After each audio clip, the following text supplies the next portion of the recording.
morning, sir. How are you today? Good morning. Good morning. Blessed, homie. Blessed to do another show with you on this first Saturday of the month. Definitely. April 1st, 2023. This is not an April Fool. You are watching Kamau and Felix on Sports Talk with Kamau and Felix.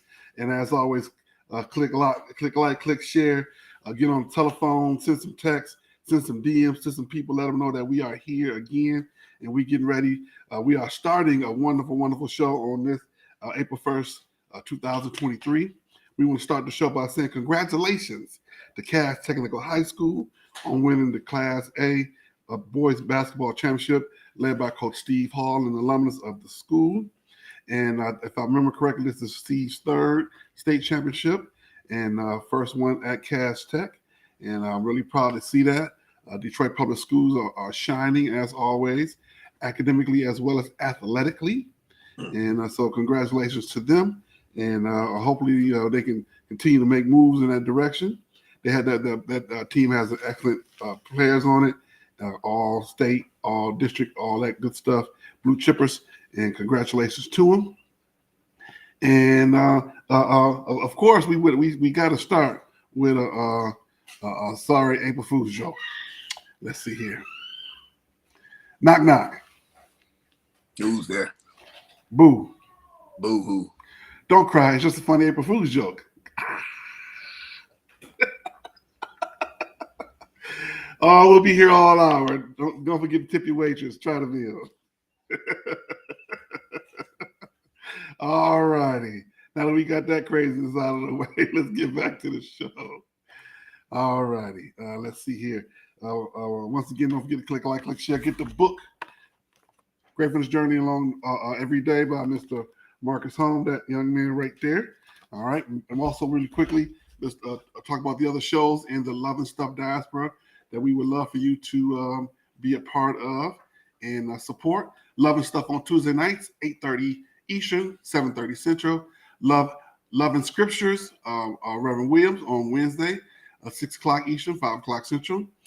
Be Encouraged by our own good Reverend Dr., newly minted Dr. Edner. Be Encouraged on Tuesdays at 11 a.m. Eastern, 10 a.m. Central. So come on out and find those shows, and you will be encouraged and highly blessed and favored. Lots of different good topics spiritually and throughout those shows. Those of which I pay attention to myself. And so let's get down to the show. And as always, we want to start with the topic of the week, which is selected by you, the listeners and watchers of the show, the NCAA basketball tournament. We've had some doozies of games going on. We're going to start with the men's first. Who would have thought that San Diego State be playing FAU, Florida Atlantic? If you put that down in Vegas as a bet, you deserve those millions that you're going to get back. I didn't think that that's just no. Miami and UConn, maybe. Both those teams were strong down the stretch. San Diego State and FAU. Nobody heard of San Diego State until Fisher went out there at he left Michigan. No, San Diego State is where Kawhi came from. Kawhi Leonard. I'm going to say that again. Nobody heard of San Diego State before Steve Fisher went out there to bring that program back.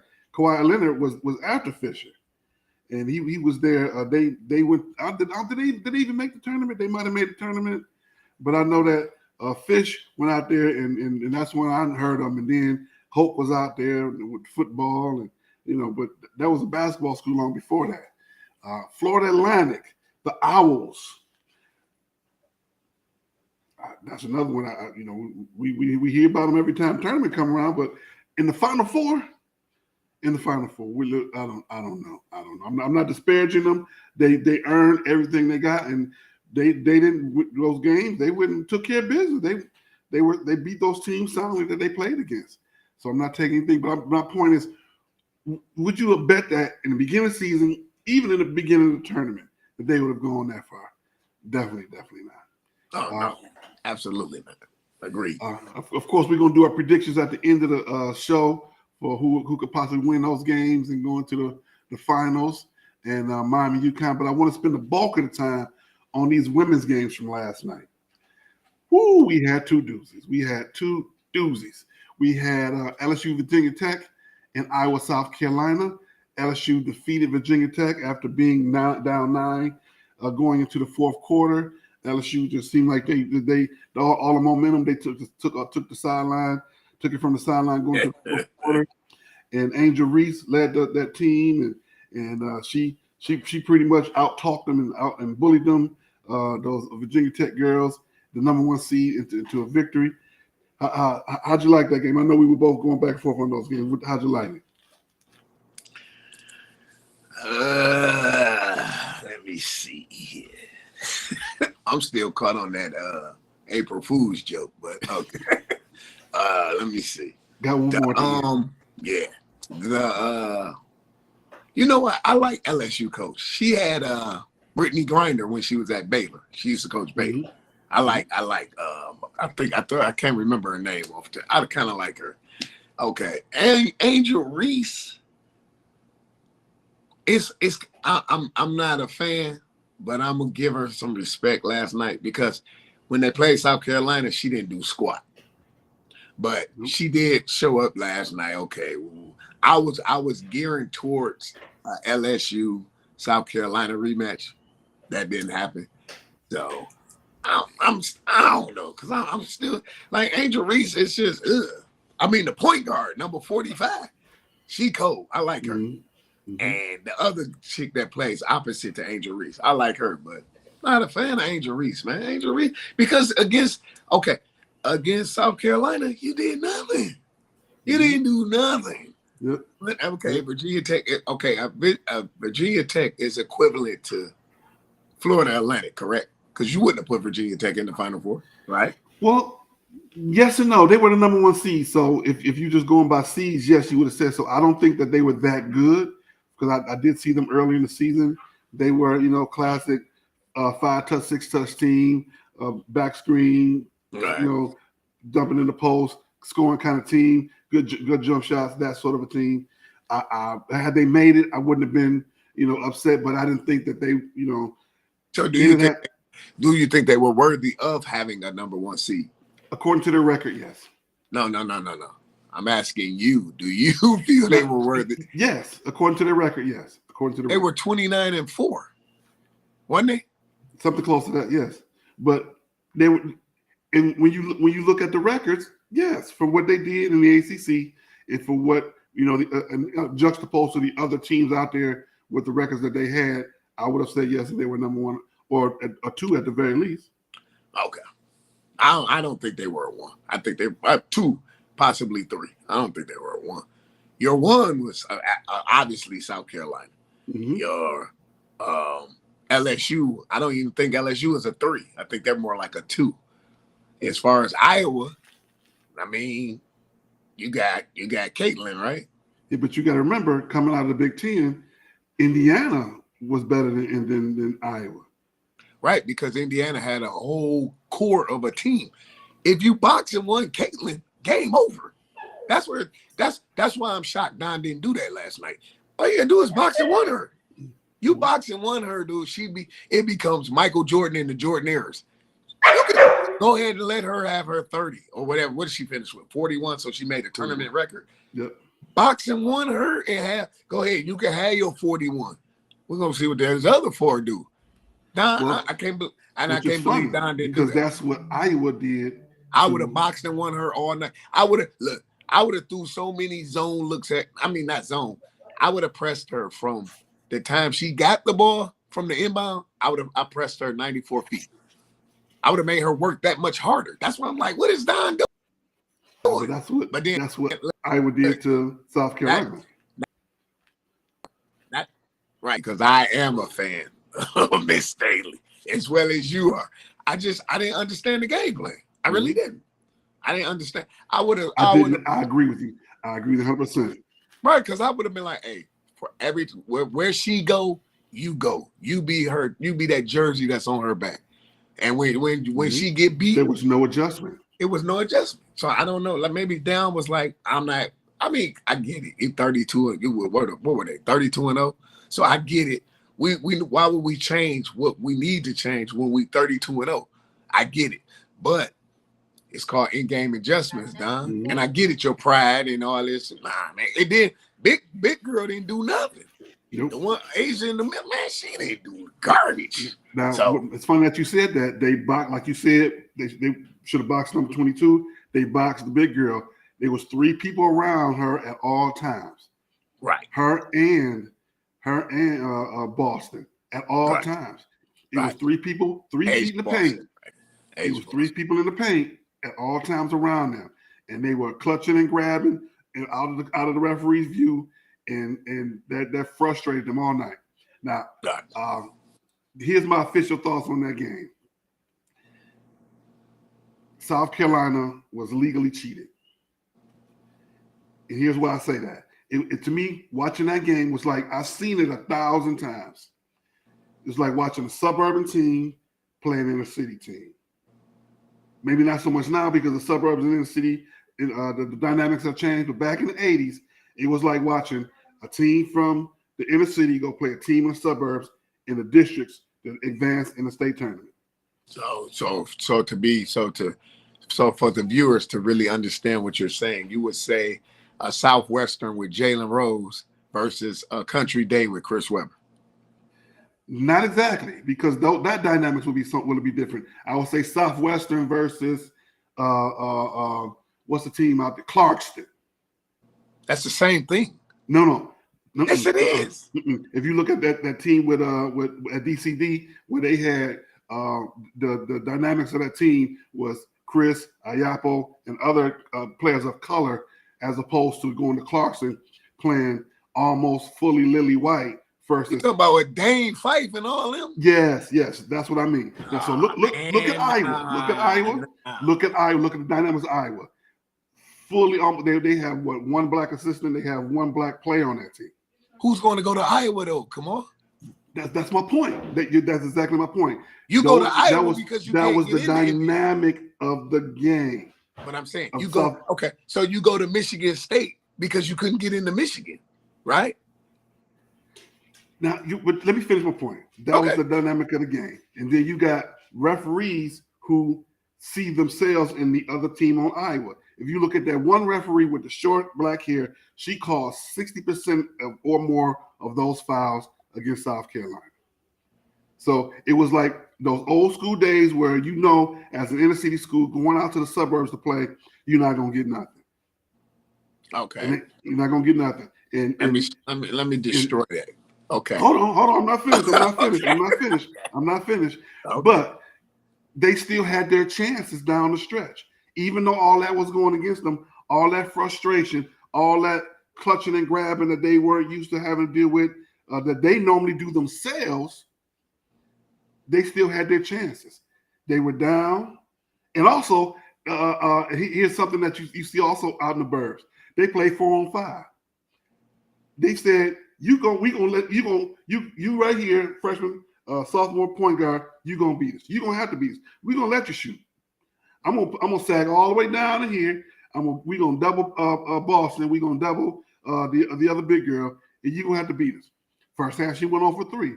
Second half she hit 3 for 3, but she put them back in the game. So to me, that game it was almost Duke UNLV-esque back in the day.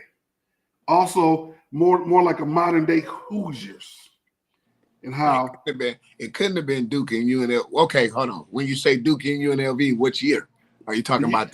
They went undefeated that year. Yes, the year that they beat them in the Final Four. Well, that's what I'm saying. Which year are you talking? 90 or 90? When Duke beat UNLV, that was the last year that UNLV even went that far. No, the year before that, UNLV won it. They beat Duke by 30 in the championship. No. When Duke beat UNLV is what I'm talking about. The next year. Okay, that was the following year. They were defending champs. They were 32-0 when they lost to Duke in the Final Four in the championship. No, in the Final Four. Yes, because they played Kansas in the championship. Mm-hmm. Okay, so I'm glad you brought that up, my friend. Okay, how we compare with Southwestern versus Country Day. You don't see the parity with that? What was Duke? Duke was Bobby Hurley, Caucasian. Christian Laettner, Caucasian. Cherokee Parks, Caucasian. The only two blacks was on there was Anthony Davis, was Thomas Hill, Grant Hill, and Antonio Davis. What are you talking about? Jalen Rose even said it himself. Duke is the school that don't recruit me. So that's what I'm saying. That's how that you can't put them two together. That's my whole point in what I was saying. I don't see Country Day as a Duke type. Maybe in terms of reputation, but in terms of the schooling, in terms of the team, the makeup of the team from when we were there in late 80s and 90s, as compared to looking at the makeup of that Iowa team, I see it totally different. Because you're looking at 14. Have you seen the Country Day team with Shane Battier? No, I'm not talking about them. You said Chris Webber. What I'm saying is, but not with. What I'm saying is with Chris Webber. That's all you knew on Country Day. Chris Webber, right? I didn't because I was up the street, so I knew. Okay. I take you a little bit further. After Chris left, the next big name that went to Country Day was Shane Battier. Shane Battier, yes. Okay, where did Shane Battier go to college? Duke. Okay, that's what I'm saying. That's all I'm saying. You didn't every time Country Day had a team, it only was one person, Chris Webber. You didn't hear about the point guard. You didn't hear about the two guard. It was Chris Webber. When Shane went to Country Day, that's all you heard about. Shane Battier. Where did he go? But you talking about on the larger sense? Only reason I can say that because we were up the street from them. They was always in our gym. We was always in their gym. You know, they talk a lot of junk. They kick the crap out of us. So I knew the dynamics a little bit differently in terms of what you said. What school was that you was up the street from? I went to Cranbrook. Which is literally you went to who? I graduated from Cranbrook, which is literally right up the street, not 2 miles up the street. You went to Cranbrook? Yes, sir.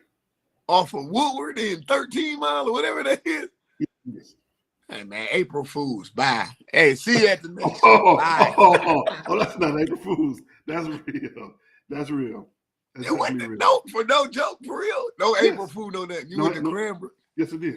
Okay. So my first 2 years at Murray Wright, my second 2 years at Cranbrook. So that's why I say I saw the dynamics differently of what was exactly. That's what I'm not understanding how you not. I mean, you did say you agree with me. That's what I'm saying. So the difference was at Cranbrook, y'all showered after games, right?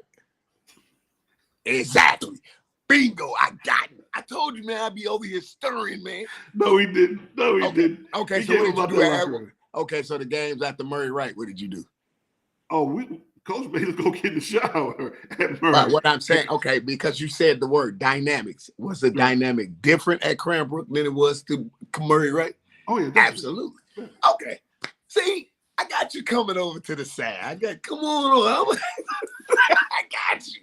I told you, man. Okay. But I can tell you, from the time I turned that game on, I had to take my son really quickly in between games to grab something. I came back and I said, "This game is over." Right, because South Carolina was even before that. As soon as I turned that game it was over before you even text me. Even before that, I saw those games in the first quarter. I knew that I was going to win that game. Wow! Long before Leah Boston got those 2 fouls. Okay. Just from it seemed like from the opening tip. Okay. That it was Iowa's game to lose, not South Carolina's game to win. So it was 7-on-5, in other words. Almost 8. Because, you know, they do 3 referees. Yeah. Wow, but that's crazy. But they still had their, at the end, even through all of that, they still had their chances. They still When you rattled out there down to the end, you're absolutely right. Yep. You're absolutely right. They still had their chances. Yep. All right. We want to thank Eddie Cooper for joining us this morning. Mr. Dan Williams, thank you also for joining us this morning on April 1st, 2023. Don't forget to get the book, Gratefulness Journey Every Day by Mr. Marcus Holmes, our proprietor, and the person who vision is this of all of the things, love and stuff. Let's see, we have love and stuff. We have love in the scriptures, and I'll shoot through the family is Be Encouraged, those shows. And also, of course, Sports Talk with Kamau Felix. It is still pretty early, so get on the phone, text somebody, get somebody DM, let them know that we are here talking about sports, and we are moving into our next segment, which is NBA. And as always, we start with the Pistons. Man, stop. This is the second year in a row we've done this. Down the stretch, we started, they were 12-36, 13-40, 15-44, 15-48, 16-55, 16-61. That's every other week for the last 1, 2, 3, 4, 5. Was that 6? So that's the last 3 months. The last 3 months. That's you say their record is what? Right now they're 16-61. They've lost 6 consecutive games since our last show. 16 and what? 16-61. So they got 5 games left. Yes. So that means by the next show, it's possibly they could still be 16 and oh man, that's terrible. We're coming down the stretch. The season was just about to be over. I think the season will be over by the time we have our next show. Season be over. Yeah, season be over. So they'll be playing the play-in games, and so they won't be playing. They won't be playing in the play. Oh no! They will have already had their trip to Cancun and back by then. Clean out your lockers. Mm-hmm. Oh, okay. Exit interviews have been made. The Pistons will probably have fired the coach by then, even though he's a part of the blame, but I don't completely blame him totally. But that's another conversation for another day.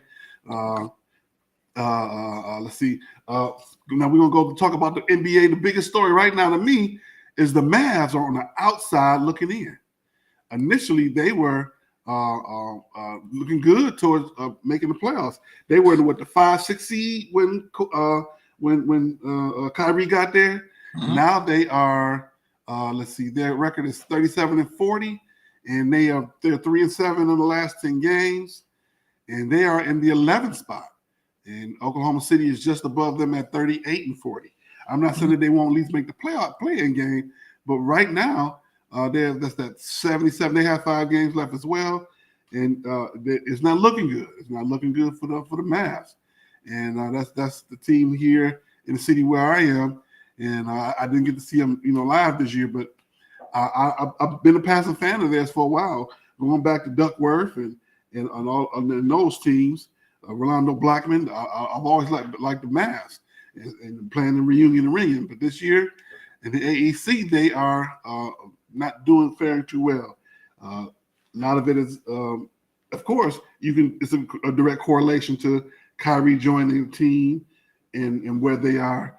I was happy to see him go to Dallas because I thought that he would have, had a chance to flourish there. But I don't know. I don't know. What are your thoughts, sir? You got 2 alpha males who don't play defense. That's the bottom line. You brought another alpha male to contest with the alpha male that you already got. He don't play defense neither. Kyrie play out of 100. Kyrie play about 15%. Luka plays none. Period. Mm-hmm. So therefore, then at the end of the game, it's tough for Jason Kidd to say, okay, let me draw up this play. Do I go with Kyrie or do I go with Luka? You've been going with Luka before Kyrie got there, right? Mm-hmm. So now it's like, okay, when they out there together, it did look promising because both of them, that one game, I think Kyrie had like 25, Luka had like 28. So yeah, it did look good. But down the stretch, they don't play no D. At the end of the day, you're going to have to play defense. I don't care if it's 10%, 15%. You're going to have to play defense. That's what happened with Steph. I go back to it every time. The Golden State Warriors, yes, Clay plays defense. Steph doesn't. Yeah. So it's going to come back to him. And if you don't get Wiggins back, y'all going home early. Okay. All right. Now, the number 1 seed and the Bucks are number 1 seed in the East. Celtics, 76ers, Cavaliers, the New York Knicks, Brooklyn Nets. Even though they've made the trade, they're still in the 6th spot. Miami Heat and the Hawks round out the top 8. The next 2 in the playing games would be Raptors and Bulls will face the Heat and the Hawks respectively. In the West, Nuggets, Grizzlies, Kings, which is in my opinion kind of a surprise. Kings in 3 spot. Phoenix Suns, Clippers, Warriors, Lakers in the 7th spot. it's almost like a flip flop where they went outside looking in with the Mavs. We got the Pelicans and the 8, Timberwolves and the Oklahoma City Thunder. The Lakers, it seemed like when LeBron went down, they seemed to galvanize themselves. And I forget the guy's name, number 15, went out there and he started balling. And Austin Reeves seemed like it became the Austin Reeves team. And because, AD, as always, is hurt. And I hate to say that. He always hurt. It's like he'll play 2 games and he'll sit 3. I mean, he just don't want that. He don't want that title, man. And as soon as everybody understand that, it'll be all right. Yeah. You know what I'm saying? But like I said, I said this. I told a couple of cats at work. LeBron gonna be the LeBron with LeBron coming back. It's gonna hurt them. Yep. Real talk. I believe that. Yep. Yeah, because the focus was on the team, and now when LeBron come back, the focus on LeBron. Gonna be like the Knicks when Carmelo went out that year, and then Carmelo came back, and they were gelling. Then Carmelo came back, ball stopped, everything was over. So I mean, I'd just be glad when he retired. I really would. I really will. Well, I would hope that he get a chance to play with Bronny, like the Griffeys got to get a chance to play against each other, well, with each other, I should say. I hope that actually comes to fruition for him.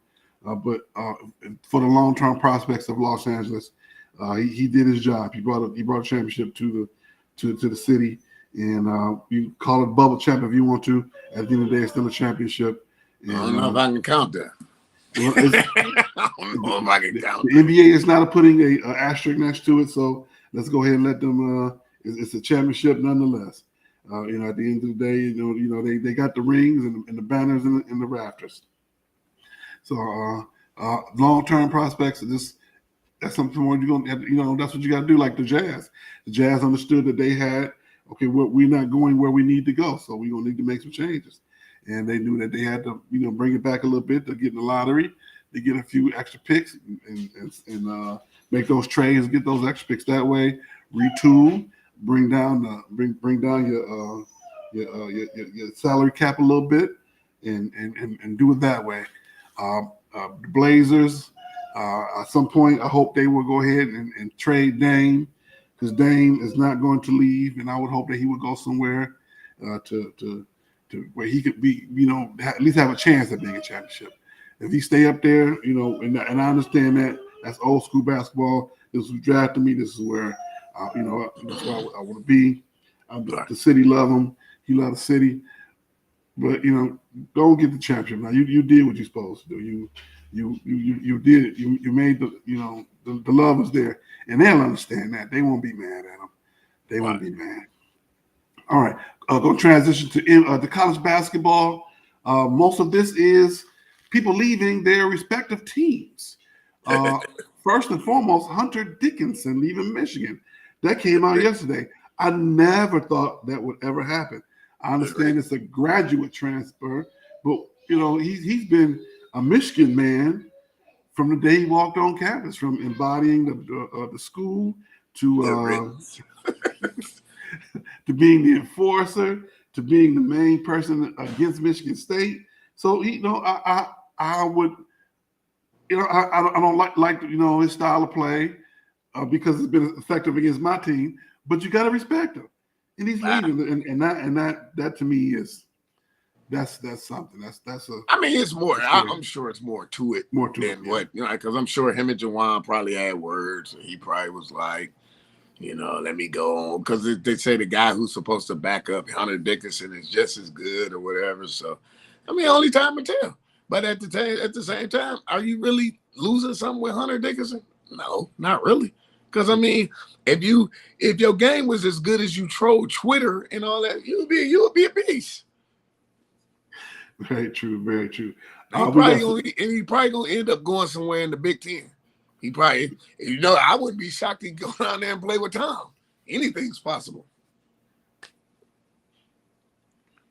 Now that would be, oh man, that would be a Groundhog Day. I wouldn't see him leaving Michigan. Something I would see coming if he go up the road to Michigan State out of spite, and Tom accepts him.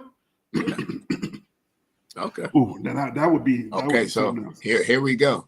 Mateen was supposed to be a Wolverine, but he ended up being a Spartan.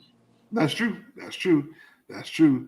And that's some of that that old school modern day recruiting. Um, uh, I don't know how we got this car. I don't know how we got on this accident, but whose He name fell is in asleep. this car? He fell asleep at the wheel, man. We didn't all know that. We didn't all dozed off for a minute behind the wheel. I'm not condoning that. It was a late night. I fell asleep at the wheel. But we're not gonna rehash that. That's old news. Stephen Harris. I don't want to revisit it neither, but I'm just saying the dude fell asleep at the wheel. I mean, we want to say thank you night. to Stephen Hill. One where the bad boys come back. When it's only be back when they're gonna watch the 30 for 30, my brother. My adopted Florida team go Owls. I agree with you. I'm that's they underdog, so I'm gonna cheer for them. He said bye Hunter. Reminds me of Lane Beard. But Lane Beard was on our team. Any guy like that, you gotta love him because he's on your team. But if you're on somebody else's team, then you hate him. Let's see. Ismail Masoud is leaving Kansas State. Guy had a great game, great tournaments, and he was a starter for Kansas State. And next you know, he's leaving. I don't know. Of course, there's a story behind that. Why? I don't know. But he's going somewhere else. Right now, probably the biggest news in college sports is Pitino is going to St. John's. Mr. Pitino, Mr. Slick, literally with that hair. I don't know how you took it. Rick is that guy. Rick is that guy. Rick is that. You know what? He done had next to Lane Kiffin. Rick Pitino had some nice little jobs. Okay. Speaking of which, he started in Hawaii. Then he was at Syracuse as an assistant. Head coach at Boston University. Assistant with the Knicks. Back to Providence when he started really making his bones. Then he went to the Knicks as a head coach. Then he went to Kentucky. Then he went to the Celtics. How you go to the Knicks to the Celtics in the same conference? Oh, my God. But then, same thing again. He went to Louisville after leaving the Celtics. Went down to Puerto Rico after he had the trouble in Louisville at the restaurant. And he coached in Greece. Then he coached another Greece team. And now he's at Iona, turned them around. And now he's at St. John's. And it is no doubt in my mind, unless he find an untimely death, that St. John's will be back in grade 8, Final Four over the next 2 to 3 seasons, like he has always done. Say what you want about him. Pitino wins. Pitino and Petrino, you know what you're getting yourself into. You're going to do a little dirty pool here and there. You're going to get the players in there, and they're going to win. Yep. Petrino in football, Pitino in basketball. Absolutely. So you make that deal, and you go do your Hail Marys because somebody on the other side is sitting on the pentagram, doing some kind of other stuff, bringing them in. So they're gonna be okay. St. John's, Providence to St. John's, many years later, same Big East. Let's see, Louisville was Big East as well because that by then they had went from the other conference to the big conference with Big East. So that's what 3 Big East teams was Providence, Louisville, Providence was a Big East team, and St. John's. That's 3 Big East teams. Now that is incredible. That's unheard of. I mean, Rick, like I said, Rick a good coach. I think he only won 1 national with Kentucky, if I'm not mistaken. Yep, he won 1. Only won that 1, yeah. Yep. He had some players. Yes, he has. He won national championship in '96 at Kentucky, in 2013 at Louisville. So he's won 2. He's won twice. Yeah, that 2013 they beat Michigan. Yeah. Louisville was Conference USA before it transferred over to the Big East. Right. Further down the line, when they had that super conference, was it 18 teams in the Big East or something like that? Yeah. The whole basketball conference. Yep. The greatness that they have, but that is now no more. On the local front, PJ Brooks is transferring out of Michigan State, and which is, in my opinion, not much of a surprise. I know initially I was really excited about him going to state. It's hard to get a DPS kid to Michigan or Michigan State. So for the Izzo to go in there and get him out of there which was almost kind of a coup. And until I started seeing him play. Now, of course, I know the father. We had him on the show, and I didn't know that his game was quite opposite of what Tom does until I started watching him play.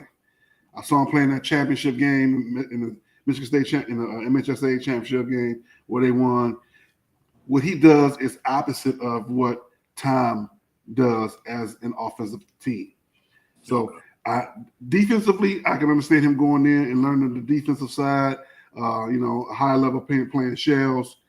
But offensively, his style of play does not match what Izzo does. So I can see where he would leave to go to another school. I don't know where he's going to go. That wasn't announced. Of course, long before those announcements are made, teams have already made overtures, especially with him leading the Pro-Am last summer, lead scorer and getting all that press.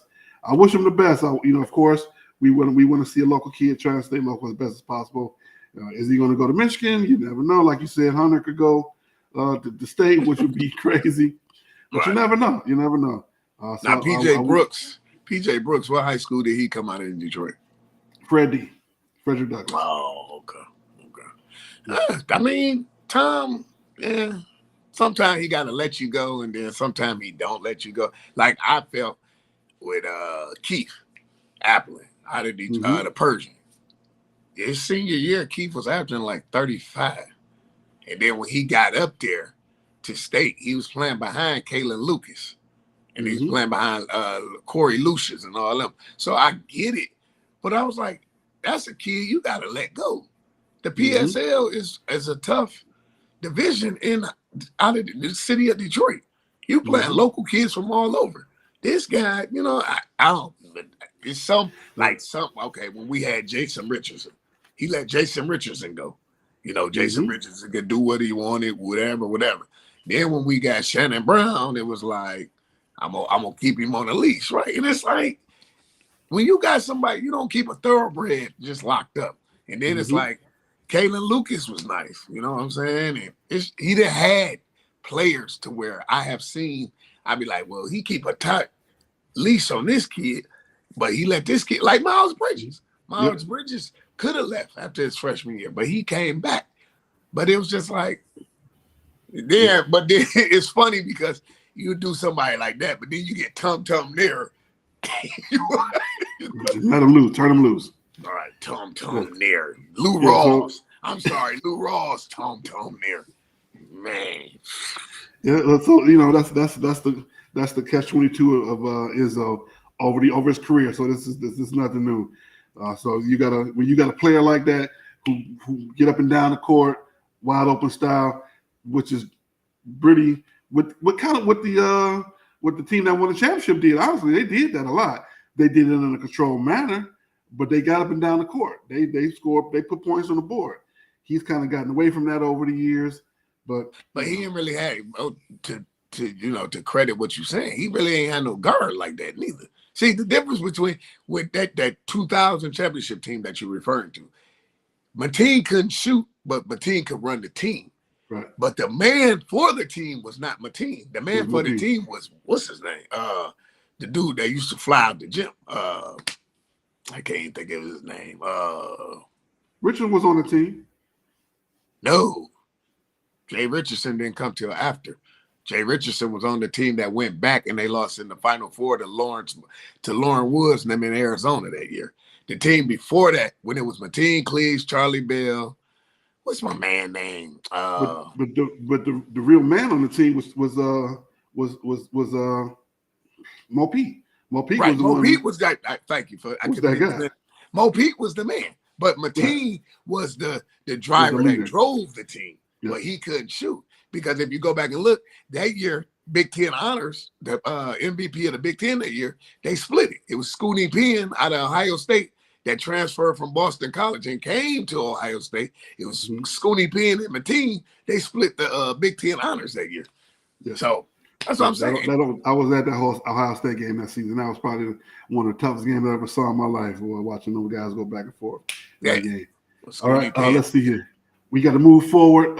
We are moving into baseball. Opening day. Let's see here.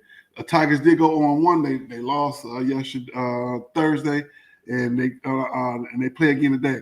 I don't understand why you need a day off on the first weekend of play. Why didn't they play last night? Maybe because of the Final Four. I don't know, but they don't play again till 3 in the afternoon. Best probably story of opening day, and I'm not even gonna comment on it. I'm just gonna say it. Meg Thee Stallion threw out the first pitch at Houston's home opener, and I'm not gonna touch that. I'm just gonna say, if you want to comment on it yourself, go watch the video. I sent it to you, sir, to see. That's what that was. Oh, that's what that was. Yes, I sent you that, and I'll have to take a look at that. I'm not going to comment. I'm just going to say, Meg Thee Stallion threw out the opening pitch. First, they pitched for Houston before they got their rings, or after they got their rings, and they lost. And they lost. I'm not gonna say. I'm gonna say something stupid. We're gonna move forward. Pitch clock for MLB. They're implementing the pitch clock where you have a certain amount of time of a player on base that's not on base, and the batter has to be in the batter's box and set and ready to go. And you only get 2 pickoff attempts, and I like that. I like the fact that they are speeding up the game. I'm a baseball purist. My first love was soccer. My second love was baseball. I wanted to be Lance Parrish. So I understand that, I'm an old school pitcher, coaching there, giving the signals. These April Fool jokes you saying that. I told you before that soccer was my first love as a sport. No, I remember that part. The second love was baseball because I wanted to be Lance Parrish. Lance Parrish. Yeah, number 13, yes. I played catcher on my Little League team. I played catcher and outfield.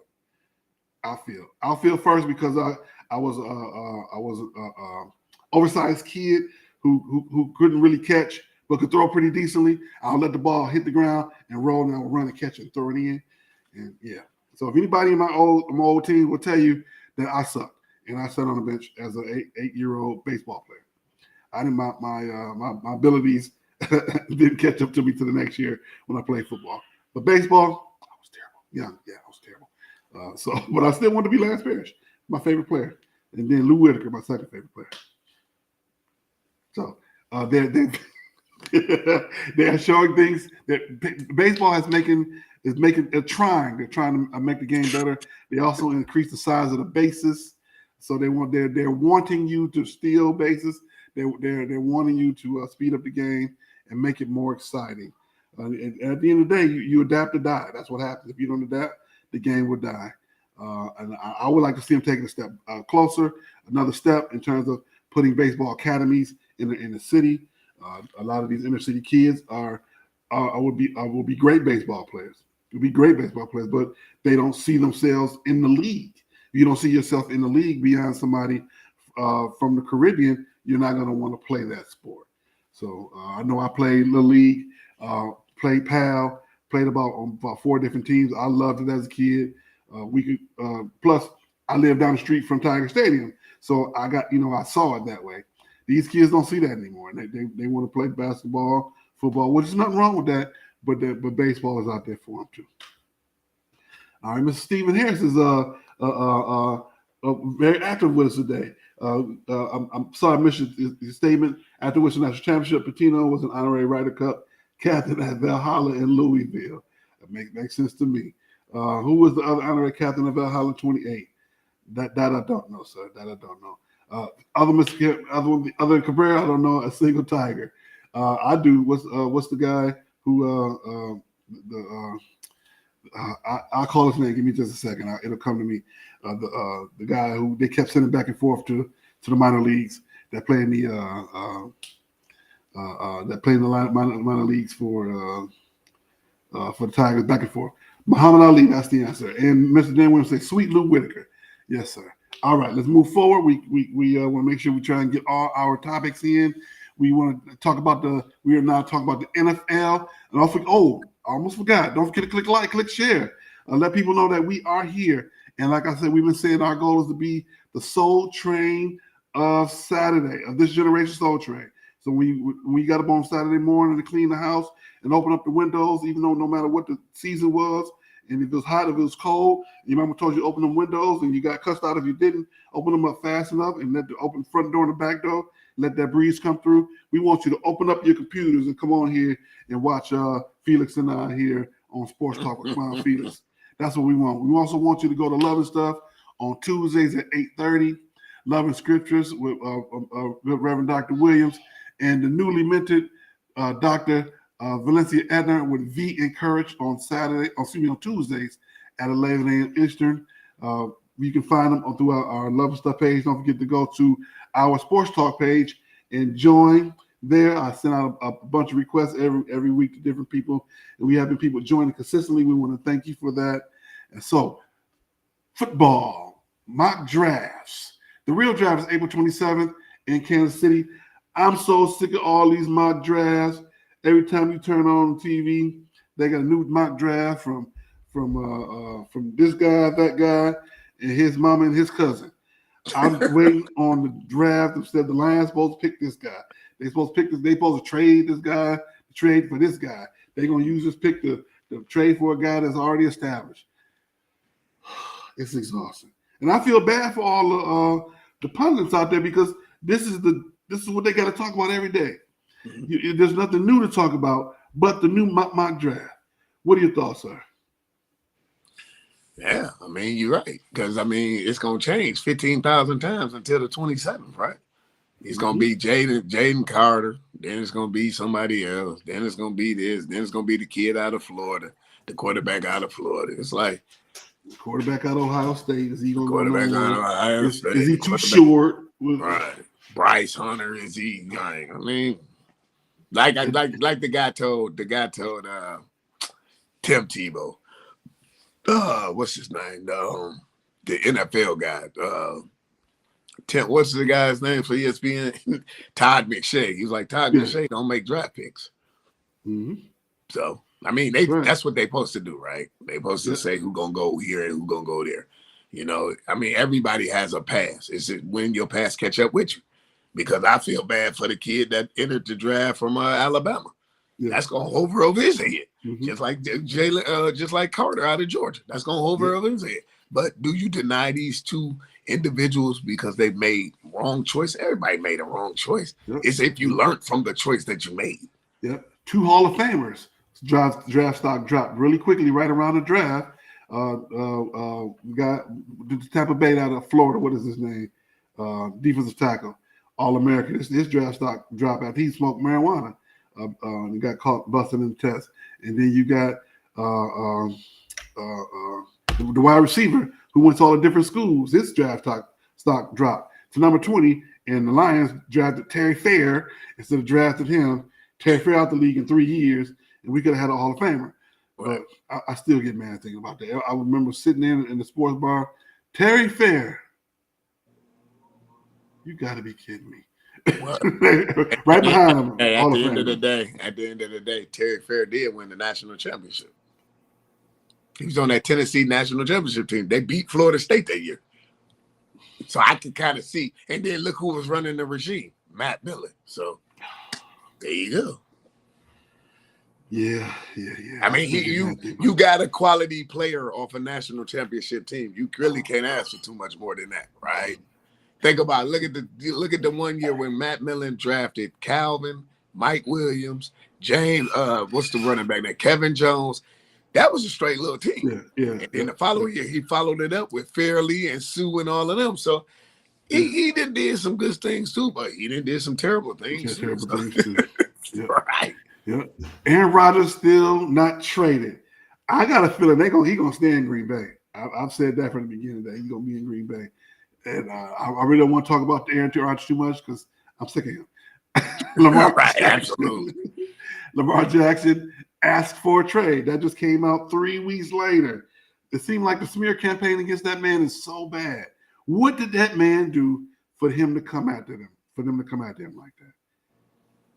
I don't understand it. I don't understand it. He is a top 10 player in the league, easily. They're punching him because Cleveland gave that boy a guaranteed contract. So if he can really say my stats are better than him, He's not done anything more than I have done. And you're paying him, then I should be worth. I'm not saying I should be getting Pat Mahomes money. I'm not saying I should be getting other guys' money. But I know my worth. And they're like, what? You don't have an agent. Mommy can't do it for you. Why not? There's a lot of guys out there whose parents negotiate their deal. I think it's more of Lamar is stubborn to where he's like, I'm not gonna get an agent. I'm gonna bet on myself. The NFL don't like that, right? Usually they have somebody who talks for you, right? Mm-hmm. So he betted on himself, and it also panned out. So with that being said, when you bet on yourself, who knows you better than yourself? So at the end of the day, he said, okay, y'all don't want to pay me. Why would I go out here and risk getting hurt further than what I may be hurt now when I can sit out them last 4 games? So Baltimore, like, okay, RG3. At the end of the year, you're going to come to us because you're going to get paid. So what they're going right now is tit for tat. That's all. But eventually, you're going to have to pay the piper or you're going to have to trade him. Mm-hmm. Right now, he has the conditional tag on him where he'll make the average of the top 5 quarterbacks with somewhere between 32 and 35 million for one season, which is not good. It's not bad money. It's nothing to sneeze at. No, but not good money neither. It's great money. Like, you give me that for 1 year, I'm gonna be around this, sweeping the locker room at the end of the night after I win the game.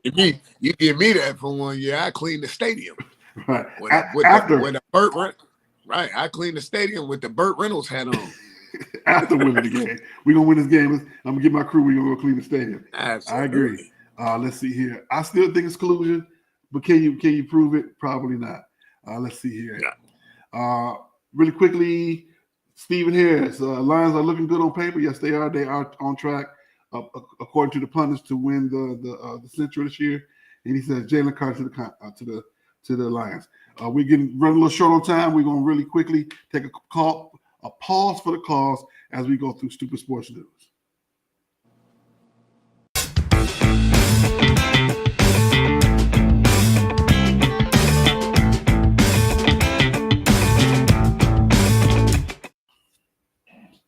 All right. Charles Barkley doubling down on Jordan talk. Last week they had Charles Barkley on 60 Minutes, and he talked more about Jordan and why they're not friends. And if I'm Barkley, why not talk about it? Because he's not gonna be my friend no way. It was okay for Jordan to talk about Barkley, how he's not gonna lose weight, like he'll never win a championship. But Barkley can't say you did a terrible job as the Charlotte Hornets leader. Why can't he say it? But if you can talk about him, why can't he talk about, and where I see it, both of those critiques were right. It wasn't like they were, he said he's just a terrible player. He's a good player, but his ceiling was only going to go so far, which was pretty much the book on Barkley anyway, which wasn't nothing new. But the truth also was Michael Jordan was not doing what he should have been doing to win a championship. He did more in practice to play against them than he did to bring in the good players to win a championship. So when you got 6 of one, half a dozen of another, why is either one of them at? Barkley took it, went to practice every day, said, hey, and just continue to play his best. So, come on, Mr. Jordan. It's a little uneven here. What you think? That's the GOAT, man. You can't disrespect the GOAT. He know he's not a good business manager as far as running a team.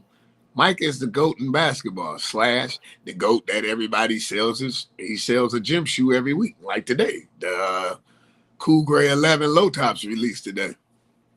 You don't think people? He never would have known that. I've only liked one Jordan shoe, and that was the number 1. I've only liked the one. See, this is why I learned so much stuff. Is that an April Fool's joke too? That's the truth. Those red and black ones with the wings, with the red original ones, those are the best ones. And there was another one I did like that was kind of white with the gray and red on the back. I did like those. I think those were the 5s, I want to say. But I've never been a Jordan. I've never been a Jordan fan. So for me to like his shoes would be a whole nother level. Then you take those shoes and put them in a pile and burn them up like they're trying to do these books at the library. So that's how I feel about it. And I'm pretty sure somebody's gonna be mad and send some letters. And if you want to send a letter, send it to www.idon'tcare.com.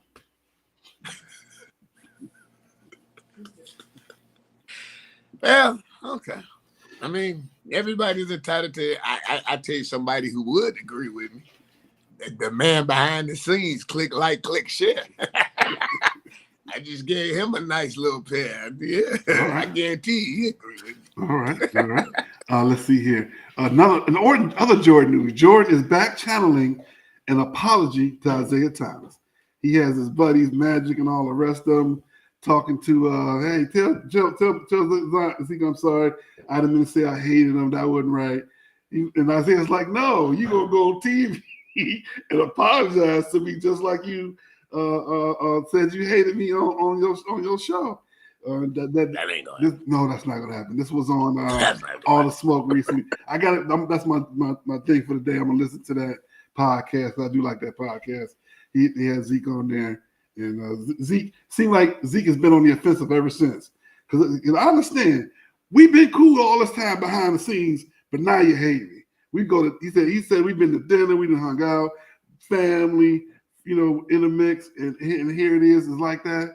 So I can understand Isaiah's position, but at the end of the day, leave it alone. If I'm him, if I'm Magic, I would say, hey, let that be. I love both of y'all.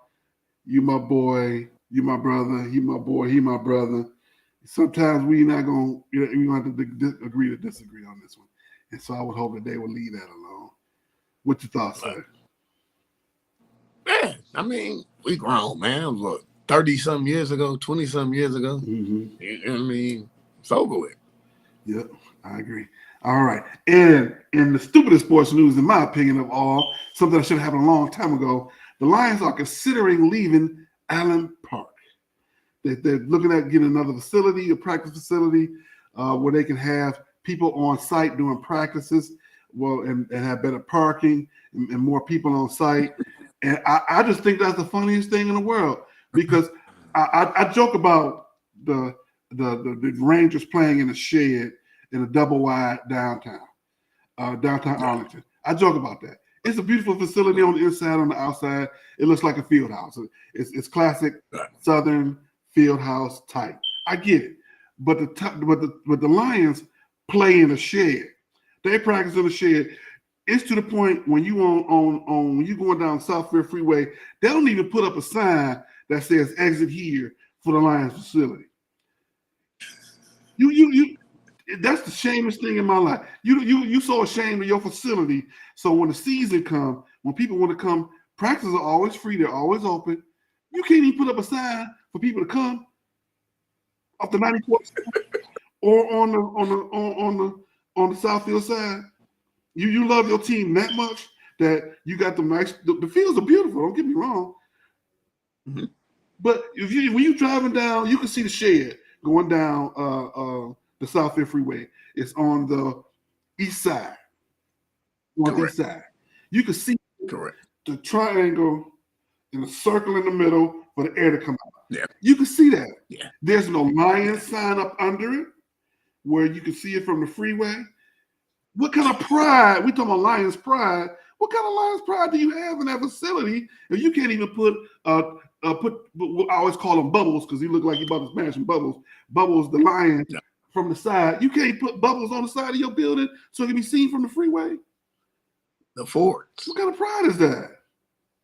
The forts. And I'm a Lions fan, true and true. As much as I complain about, I still love Lions. April Fools. That's not April Fools. That's foolish on my part for still being a April fan of them for all these years. That's not April Fool? Yeah, that's me. I'm April. I love the Lions. So I would hope that they would, yes, I agree with them. Let's find another facility. Let's move it downtown if we can. There's plenty of room down there. I know you got to put, the Illustrators got hold of that good prime real estate before at a cheap price. It's gonna be harder for you to find some, or just plain old use the dome. Make that your full-time practice facility. Why not? I know you probably need some more room, but for a while they had talked about getting that Cass Tech field and making that as a part of their practice facility. That was a big controversy that quickly got swept up under. And but it's been talked. So hopefully they'll get that straightened out. All right, and we come down to the end of the show. We need to make our predictions. Our next show is April 15th. Who you got? Tomorrow afternoon, LSU and Iowa. Give me LSU 71-63. I like Iowa. In an 83-81 game, and 22 being the MVP of the tournament. Today, this afternoon, Miami, UConn. Who you got? I got UConn 75-71. I got UConn 75-50. UConn is on the road. They've been kicking some butt. And Miami, I don't know. But Miami gonna have to. It's gonna be tough. San Diego State, Florida Atlantic. And Florida Atlantic 10-9. That's funny because I was gonna say 50-50. Who cares? In all seriousness, I'm gonna go with why not? Go with San Diego State. Let's go with San Diego State. I'm gonna do that, and I'm gonna leave it alone. All right, y'all. See you guys in 2 weeks. April 15th, we'll be back here live in person. Let's go Tigers. Pistons finish strong, and hopefully we can get the French man. Thank you once again, sir, for hosting with me. We've had a great time once again. Love you guys for coming out this day, and everybody have a great weekend. All righty, homie.